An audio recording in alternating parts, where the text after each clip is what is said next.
आज मुद्दामून एक महत्त्वाच्या विषयासाठी आपल्याला इथं बोलवलं आहे. गेल्या अनेक वर्षापासून आपल्याला माहिती आहे की महाराष्ट्रामध्ये गुटखाबंदी केलेली आहे. आपल्या FSSAI ॲक्टच्या सेक्शन 30 अंतर्गत प्रतिबंधित जे फूड आयटम्स आहेत त्याच्यामध्ये गुटखा आणि तत्सम आयटम जे आपले आहेत त्याच्यावरती गुटखाबंदी केलेली आहे. त्याच्यावरती आपण अनेक वेळा कारवाई करतो, रेड्स करतो, फाईन करतो, FIR करतो.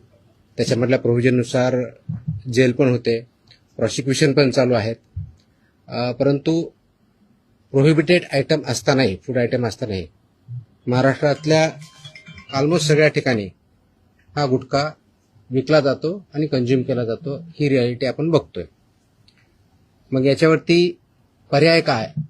एन्फोर्समेंट तर चालू आहे, ते आपण आता जास्त स्ट्रिक्ट करत आहोत, तर ते चालूच राहील.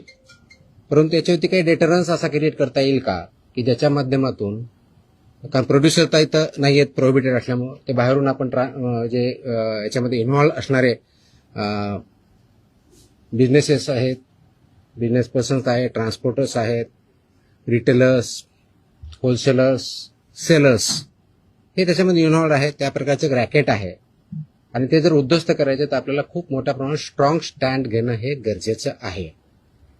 ह्या निष्कर्षापर्यंत शासन पोहोचलेलं आहे आणि म्हणून मध्ये बऱ्याच वेळेस याच्यावरती डिस्कशन पण झालं की काय केलं पाहिजे.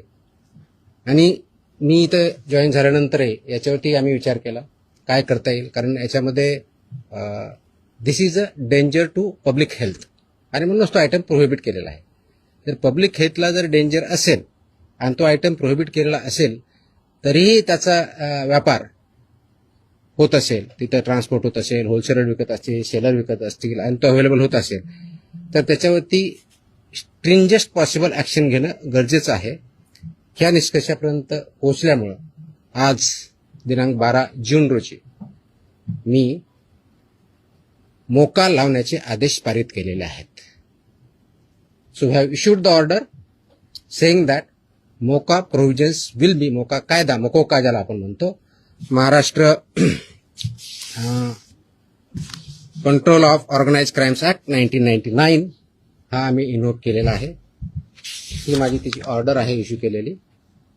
आणि ह्या ऑर्डरच्या अनुषंगाने हा फक्त फूड सेफ्टी ऍक्ट 2006 चे कलम 3, 26, 27, 30, 38, 41, 42, 59, 63, 64 आणि 89 बरोबरच Maharashtra control of organise crimes act 99 चा sections 21D, 21E, 21F, 3, 4, 18, 21 and 23 read with code of criminal procedure 1973 किंवा भारतीय नागरिक संहिता सुरक्षा संहिता 2023 याच्या अनुषंगाने ही ऑर्डर मी आज पास केलेली आहे.